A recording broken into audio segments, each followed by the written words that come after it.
Continuando con el sonido, ya hablamos sobre la refracción y cómo eso afecta, por ejemplo, que el sonido se desvíe cuando viaja a través de un aire que tiene distintas temperaturas o cositas así. Así que, gran idea fuerza, recordemos que cuando hay cambios en la velocidad de la onda tiende a desviarse. ¿Les suena el puente de Tacoma? ¿Lo reconocen de algún lado? El puente de Tacoma, el caso del puente de Tacoma es un caso muy interesante en el cual un puente, por algún motivo que ya vamos a revisar, empezó a vibrar de cierta forma extraña.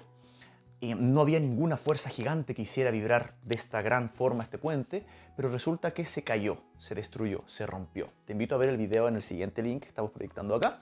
Es un caso muy entretenido. ¿Y por qué pasó eso? Porque nosotros sabemos que cada material, por las características de material que tiene físicas, por las dimensiones, el tamaño, la forma en que está construido, hay ciertas frecuencias a las cuales le gusta vibrar. Es decir, si yo tomo este aparatito, lo mido, le mido la masa, veo sus características, yo puedo determinar a qué frecuencia le gusta más vibrar. ¿Y por qué me sirve eso? Porque si yo estoy realizando un artefacto o algo y necesito que vibre, voy a tratar de excitarlo a esa frecuencia y no a otra. O al revés, si yo estoy diseñando un puente o un edificio o algo que no quiero que vibre tanto, entonces necesito identificar esta frecuencia especial para lograr de alguna forma eliminarla o contrarrestar este efecto. ¿Cómo se conoce este efecto? Se conoce como resonancia. Típico ejemplo de películas, una cantante o un cantante de ópera que canta muy agudo, canta tan agudo que hace quebrar una copa de vino. ¿Por qué quebró la copa de vino? No quebró la copa de vino porque canta muy intensamente, porque canta muy fuerte, para nada. Quebró la copa de vino porque cantó con la frecuencia, con el tono, con la altura musicalmente hablando, con la que justo le gusta vibrar a esa copa. Si este cantante hubiera cantado más fuerte, pero en otra frecuencia, la copa no se habría roto, porque no es un tema de intensidad, es un tema de vibrar justo a la frecuencia en que te gusta vibrar. Por eso muchas veces nosotros hablamos o estamos cantando, tocando guitarra y cuando hacemos cierta nota, una tabla del techo vibra. Pero cuando hacemos otra ya no. Y cuando hacemos otra, si tocamos más fuerte, tampoco. Porque a esa tabla del techo o a esa tabla del piso le gusta vibrar en esa frecuencia. Un ejemplo también ya cotidiano con el avance de la tecnología y todas esas cosas es el uso de la interferencia o superposición de las ondas en el anular el ruido. ¿Ubicas los audífonos noise cancelling? Hay audífonos que tienen cancelación activa de ruido. ¿Cómo lo hacen? El audífono tiene micrófonos también. ¿Para qué?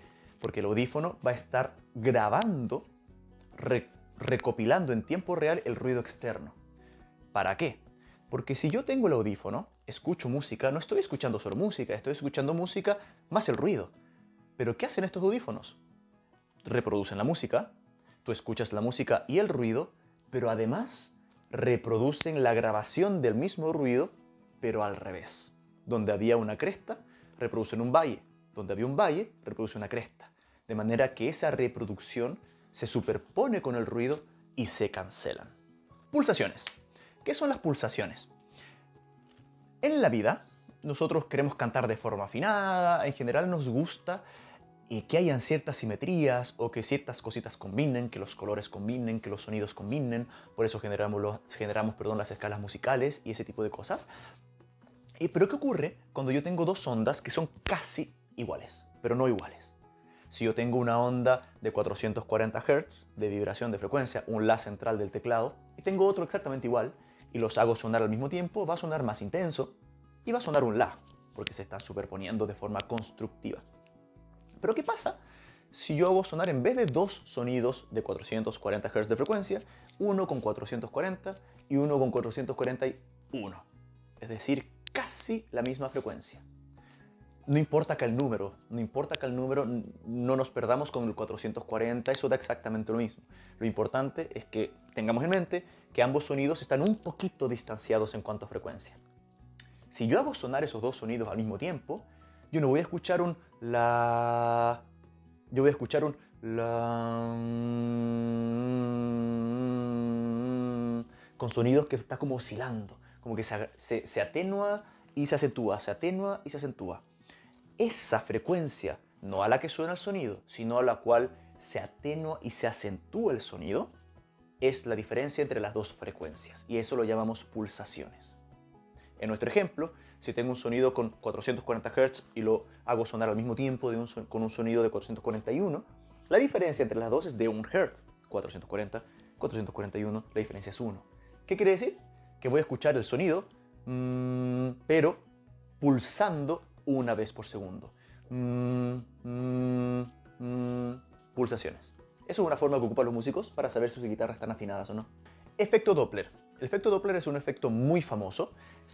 Lo podemos ver en todo tipo de ondas, no solo en ondas sonoras, también lo podemos ver en ondas de luz, en ondas luminosas. Y básicamente nos habla de que cuando la fuente que emite el sonido se está alejando o se está acercando del observador, paréntesis, hablamos de un acercarse o alejarse de forma relativa. Es decir, también cuenta si es que yo soy el que se acerca a la fuente, o también cuenta si los dos nos movemos, pero a la larga uno se acerca al otro. Entonces, si es que hay un acercamiento o alejamiento relativo entre la fuente y el observador, la frecuencia que voy a percibir como observador, el tono que voy a percibir como observador, cambia de forma aparente. Palabras importantes.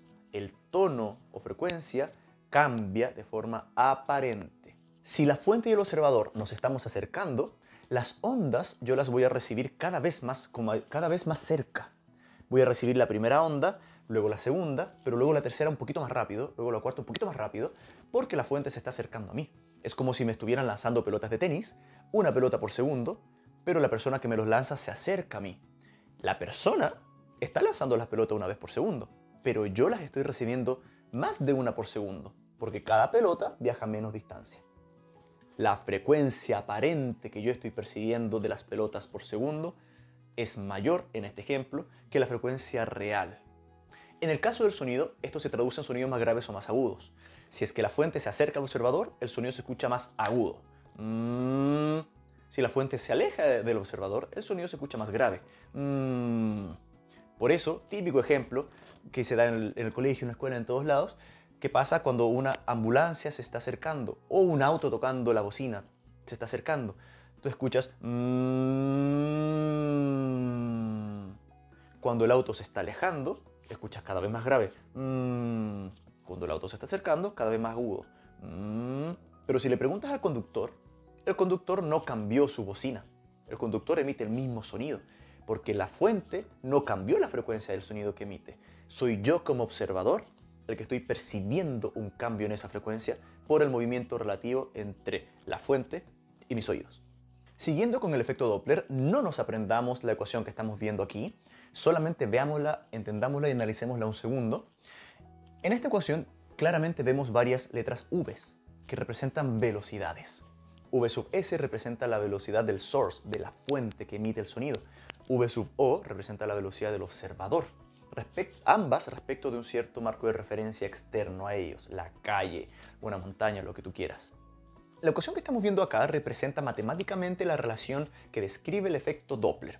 No hay que aprendérsela, que no nos genere ansiedad, solamente tratemos de entenderla y ver cómo se relacionan las variables que están involucradas ahí. Las letras V representan rapideces de ciertos protagonistas de este evento. En el caso de V sub S es la velocidad del sonido en el medio que estamos hablando, por ejemplo la velocidad del sonido en el aire.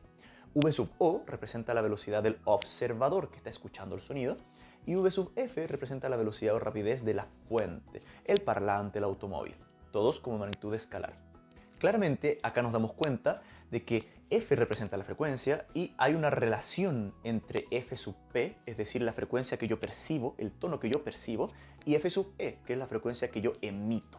¿Y cómo se relacionan? A través de las rapideces.